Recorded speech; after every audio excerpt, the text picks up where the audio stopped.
Now, India is obviously looking at developments in France very closely for another reason, because Indian Prime Minister Narendra Modi is going to be the chief guest at France's National Day, called the Bastille Day event, that comes up in just 2 weeks from now. And this spiraling lawlessness and chaos will be a cause for concern ahead of the Prime Minister's arrival in France. Remember, what's happening in Paris and different parts of France has nothing to do with India, but all security concerns are taken into account by the Prime Minister's team, the security detail, before visits of this kind do take place. And remember, these scenes are taking place in Paris. It's not looking good. The country is about to put up a big show on Bastille Day. There are the Olympics that are going to be happening in Paris next year as well, and multiple incidents of unrest of this kind have basically questioned the ability perhaps of the administration to keep things calm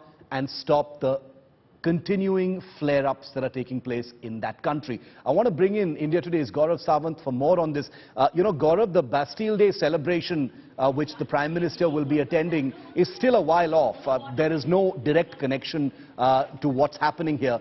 But, given the spate of unrest and the spiraling public disorder and tension in the French capital, it seems pretty likely that the Indian government will be at least watching what's going on there. Shiv, Prime Minister Narendra Modi will be the guest of honor on the 14th of July on Bastille Day. There's an Indian military contingent that will march past 3 Rafale fighter jets of the Indian Air Force, French-made Rafale fighter jets. They'll be a part of the flypast. It's also the silver jubilee of India-France strategic partnership, 25 years of this strategic partnership, and this is a relationship. India-France relationship is an all-weather relationship that's endured all the ups and downs of global developments. Two fast friends who've stood with each other through thick and thin, quite like, and some argue even better than India-Russia relationship in some aspects. France has always been with India, even despite, the nuclear tests in 1998, the Pokhran nuclear tests. And this relationship is being taken altogether to a new level now, post the 14th of July, the Bastille Day celebration. So, yes, this is a cause for concern. The violence in France, in fact, the Prime Minister of France, Elizabeth Borne, she's just issued a statement moments ago, Shiv, where she said, if need be, emergency will be imposed to ensure that the situation is brought under control. And what does this mean? This would give the police and law enforcement agencies additional powers to contain the situation, bring in rioters, impose curfew. So all measures will be taken to bring the situation back in control ahead of Bastille Day celebrations, Shiv, which is still some time off. 2 weeks to go for that. But Gaurav, also very interestingly, just before this show, some of the data that we were looking at, even though this is a killing of one Algerian youth that has triggered this widespread violence, it appears to have triggered a special kind of anger because the French police has been, having a reputation for a long time where brutality, killings at traffic stops are usually pointed at persons of Arab, or African origin. So this has fed into that entire reputation, and that is perhaps why you're seeing this huge backlash in public now. Shiv, there is tremendous anger. Look at the numbers. 13 incidents of shooting, traffic-related shooting in the past 1 year. This is the third, as you very rightly pointed out. There were, in the year 2021, there were 4 such killings. The allegation against the French police is that all the victims are of either migrants or people of Algerian, origin.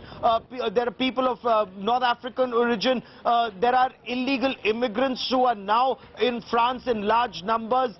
Some say they're also responsible for the violence, the arson, and the rioting that's taking place. So, the police are in the line of fire. The police officer who was involved in the current case, he's been taken into custody. He's apologized, but clearly this 17-year-old lad's life will not come back. But the police also point out that there were several violations against this individual even in the past. So only an inquiry will reveal details. The police insist they have to resort to firing because there have been instances in the past, post-2017, when this controversial law came in, that there were instances of people endangering traffic violators, endangering lives of others, and it's only in those circumstances that the police were given the right to open fire.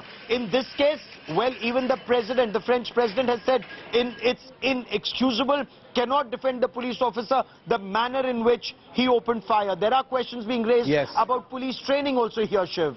Very, very, troubling story. France is a friend of India, so we obviously hope for peace in France. This is violence that has been raging for 3 nights. Social media, public transport, all being looked at very, very carefully because all of those feed into the mobilization of protesters in different parts of France. France is getting ready for the Bastille Day celebrations in Paris, where the Indian Prime Minister will be that chief guest as well.